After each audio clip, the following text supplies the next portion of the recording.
I send the pestilence and plague into your house, into your bed, into your streets, into your streets, into your drink, into your bread, upon your cattle, upon your sheep, upon your oxen, in your... Name one thing in your industry or profession that the general public would be shocked to know. I work in supplement industry and I see a lot of companies actually make up terms to sound legit so you can pay more, but those terms actually have no meanings. Here are a few examples. First, if they say they're tested by FDA approved laboratory, don't believe them because FDA does not approve any laboratories. Second, if they say they are third-party tested without telling you which third party, chances are they are not third-party tested. Because if they were, trust me, they want to put it out there. And this next one is very common. I see it all the time. Contains clinically tested ingredients. Now, keep in mind, just because an ingredient is tested does not mean it's proven to work. Because it can be tested and proven not to be working. You see what they're doing here? Last, if they say they're pharmaceutical grade product, don't believe them because, again, no such thing. If you want to know how to choose a good supplements, follow my account. Boris Johnson says weird shit so that it covers up the bad shit he does. I will explain. And I'm making this to piggyback off the fucking attention the last one's getting because people need to know about this. If you're British, this is what your Prime Minister's doing. If you're from another country, this is what they could be doing. You are not immune to propaganda. During Brexit, Boris ran a campaign where a bus had 350 million pounds goes to the EU. How about we put that in our NHS? We're out of the EU. We now are privatising our NHS slowly. They didn't do that. It's bullshit. But in 2019, he said he likes to relax making model buses. So a lot of articles about that come out when you type in Boris Johnson bus now. You type in Boris Johnson oven ready and you get a quote from January 2021 where he says steak and oven chips are very good. Not the boasting about an oven ready deal for Brexit in 2020. It wasn't ready in 2020, just to let anyone know. Boris supposedly had an affair with a model, Jennifer Ackery. He chose the language of model of restraint in a speech following that, and the next day by 1:30 p.m, model of restraint was the top result for Boris Johnson model. Boris had an alleged domestic dispute with his girlfriend Carrie Simmons where police were called. 3 months later, he gives a speech to the police that's fucking shambles where he just repeats the word police over and over again. To avoid association with UKIP, whose supporters are known as kippers, at a conference talking about EU trade regulations, he held up a kipper and waved it around. There's also stuff about how he wanted to build a bridge to Ireland, and that covers up some fucking... Man, doing this is upsetting me. I don't want to research more. But there you go. He's not a lovable goofball that always says crazy things. He's a calculated adult man that keeps his hair messy so you underestimate him and don't recognize the fact that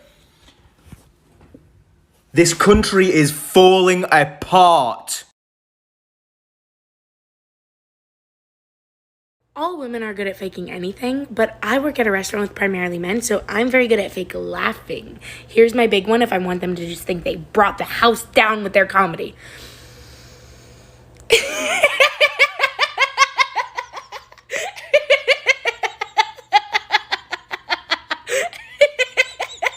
Fake. All fake.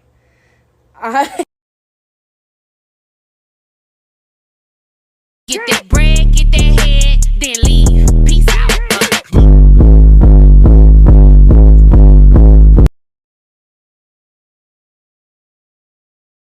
So, me and my best friend are both very, people. But we saw a TikTok where it's like, guys like it when they feel like they're in control, so they feel like they need to protect. But we give off the impression that we can protect ourselves and we're a little bit more aggressive. So we're going to practice our voice changes. So this is my regular voice. This is mine regular. Yeah, voice. And we're like, let's talk. Like, yeah. Oh yeah, you dyed your hair talk. today. Yeah, you know. But now we're going to try making our voice more feminine. Hey guys, so we're actually building a Lego today, and we're doing a white dog, and we haven't finished yet, but we have to do the head and the body, and it's gonna be a poodle, and I think it's gonna be really cute. How is that? Yeah, I think it's good. Okay, your turn. Hey Hey guys, so we're working on a Lego set. Shut the fuck up. We're building a white poodle, and I think it looks really nice so far. We're almost done. We're like more than halfway. Okay. Okay, now we're gonna do our laps. Okay. So you heard our laps, so Yeah. I'm gonna.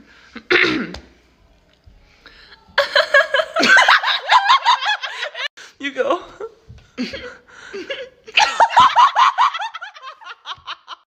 Now we're gonna do like walking. So both of us walk like we're having like we have a purpose. Like let's walk. Yeah. Like just do an actual walk. Yeah. Okay. I like literally just walk like this, right? And both of us look like we have a purpose. So let's make our walk a little bit more feminine.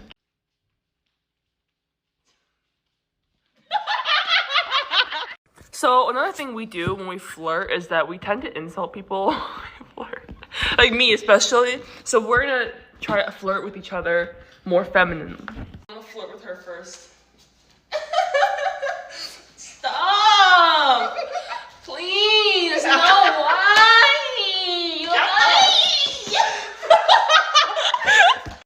You're so funny. Ow! That was not feminine. Try again. She's gonna try again because that was not feminine. So funny. You're so funny. Hear me out. I listen to podcasts when I run in the woods, but that just leads to me like scream laughing and running throughout the woods like this.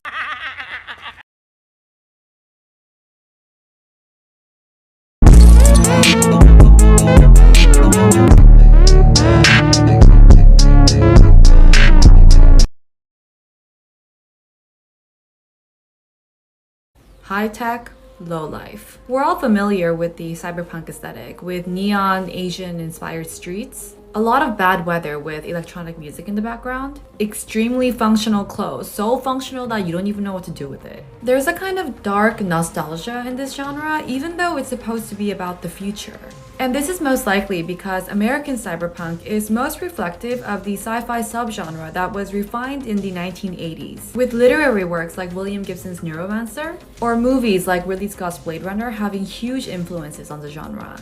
And of course there's the Japanese influence with the sci-fi monument that's Akira, or works like Ghost in the Shell or Cowboy Bebop. But the reason why I find cyberpunk to be particularly interesting is that it's so close to our current reality now. Visually, there are definitely places that look cyberpunk simply because fictional cyberpunk cities were based on real locations. But beyond just the aesthetics, the core themes of cyberpunk, high-tech, low-life, has become modern-day existence in many places around the world. We're literally living in a world where mega corporations control almost every aspect of our lives. And technologies that have been developed so recently, as recent as a few decades ago, are woven into our day-to-day so tightly that you really can't function in society without it anymore. A global pandemic has taken over our lives for the past few years, and the wealth gap has gotten wider than ever before. Inflation is rising way faster than average wages, and housing prices has gone through the roof. And the only people who can afford them are people who already have multiple properties. While tens of thousands of people in any given megacity have no shelter at all. At the same time though, my tiny phone can take 4K film quality videos. I can play games with people who live halfway across the world. And their corporate overlords are quite literally going to outer space. All this technology in the palm of our hands, and yet there's an emptiness. The false comfort of having day-to-day conveniences that makes you think that life is easier now than ever before in human history, when in reality, you're one accident away from being out in the streets, and even if you do everything right, you're probably going to have to work until you drop dead. But hey, at least your apartment has keyless entry. And if that's not high-tech low life, what is? いただきます。あ。いて。え？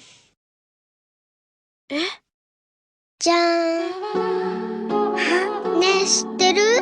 フランスではタンポポのことをおねしょって言うんだよ。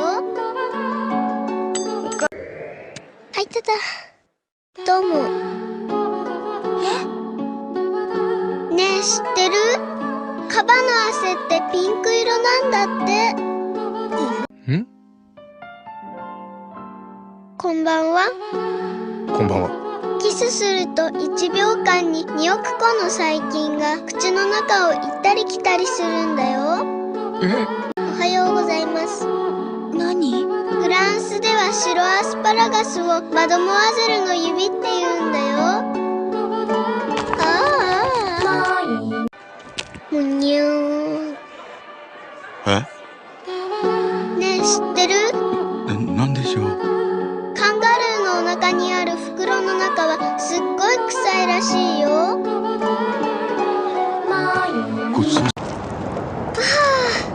お疲れ様です。ねえ、知ってる？イカには心臓が3つあるんだよ。よっこいしょ。あらま。ねえ、知ってる？おしどりの夫婦って仲がいいのは巣を作るまでなんだって。見つかっちゃった。見つけちゃいました。ねえ、知ってる？フラミンゴは赤い母乳を出すんだよ。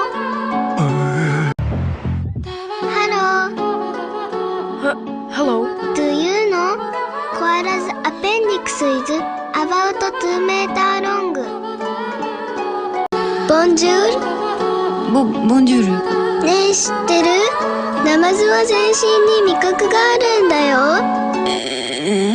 みちゅん、失礼します。マダガスカル島のキツネザルは舌が2枚あるんだよ。元気出してください。カメレオンはショックを受けると真っ白になるんだって。真っ白こう？はい。ダチョウは脳が目玉より小さいから覚えたことをすぐ忘れるんだよ。集中。